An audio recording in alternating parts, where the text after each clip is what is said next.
now is on these empowerment initiatives.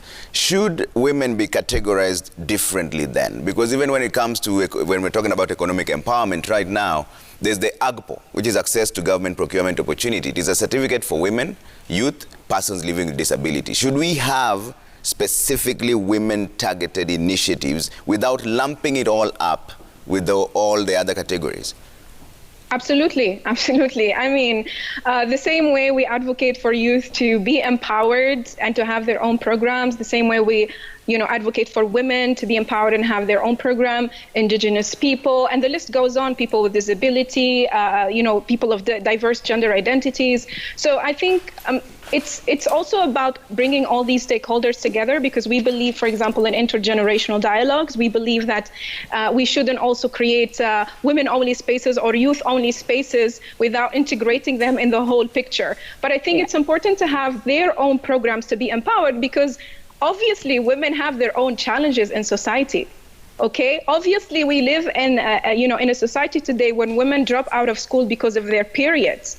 Mm-hmm. Obviously, we have, women who cannot run for office because all sorts of exclusion and economic barriers and political barriers. So, of course, we have to have programs directed to women, and specifically young women. And I want to emphasize on that, because young women really face double challenges in societies. Young women are girls who are really seen as, voiceless, and they don't have the power to decide for themselves and their bodies, who are seen, as there is always the man who provides, there is always, head of the family who decides their future, what they study, what they wear. So we need to really provide empowerment for women, because the way we grow up in society as girls, we're seen as girls. It's always seen as, the girl is the one who, the boy goes to school, the boy go to work, and the girl stays at home.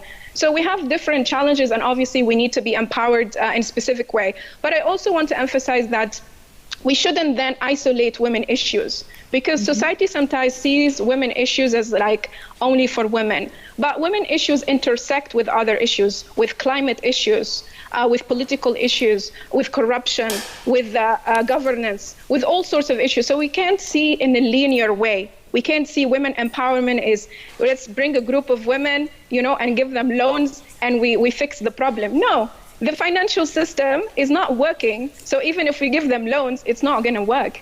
And then we cannot say that they failed because they're women.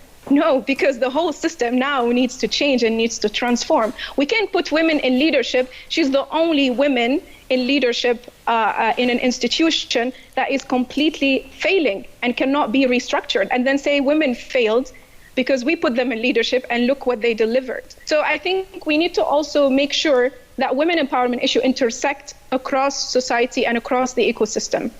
All right, Rose.